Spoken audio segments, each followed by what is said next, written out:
Joining us now in studio to examine how South Africans use their cell phones is Mike Wronski, Managing Director of Fuseware. Good to have you with us today. It's good to be here. Exactly. Maybe before we unpack how South Africans are using their cell phones, the demographics, who's using a cell phone and who isn't, and what kind of applications are they downloading?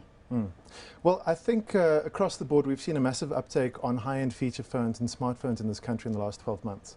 So that's led to a massive surge in social media adoption specifically, especially across the lower LSM segments that haven't had access to that technology before. So for the first time ever, for example, Facebook usage is now more accurately representing the country demographics and LSMs, which is fascinating because it indicates a level of maturity across social media specifically. Out of interest, though, you left out chatting sites or instant messaging networks. So why so? Well, those details will be revealed slightly later since the chat networks don't actually release any data internally. So we have to do that through a survey that only gets run at the end of the year. The data that we have comes straight from listening to all the online conversations and what people are actually talking about. So this gives us tremendous insights into the kind of content people are sharing. Now, we speak a lot to business men and businesswomen, the corporate market here in South Africa. How do they position themselves then to take advantage of accessing this community? Right, so there's been two key business trends, specifically in social media uptake by businesses. One is known as content marketing, which isn't your traditional advertorial. Basically, businesses are co-creating really good quality content, specifically visual media, such as YouTube videos with influencers in South Africa on YouTube.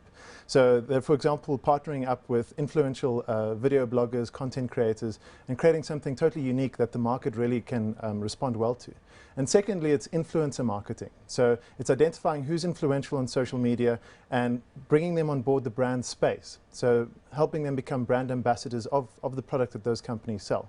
Because, of course, you would trust your friends more than a brand when you get access to marketing messages. So brands are understanding the power of social media influencers. Is this unique to SA or following international trends? It's definitely following international trends. I think SA is following more of a unique visual medium curve now that data rates have dropped significantly.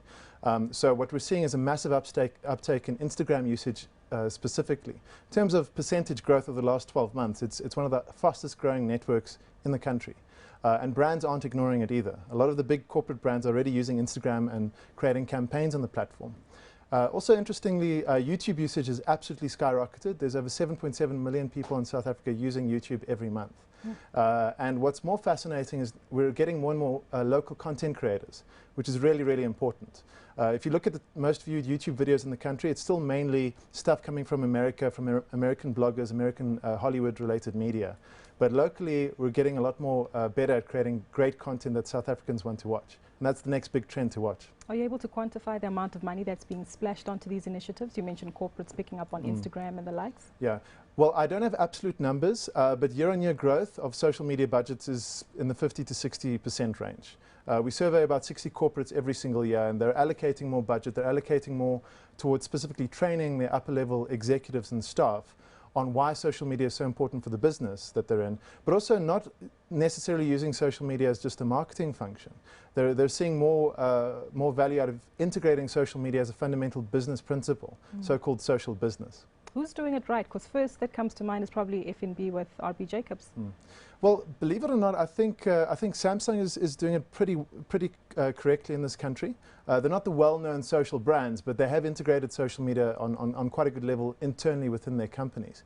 And they're also one of the most followed brands in the country across all social networks.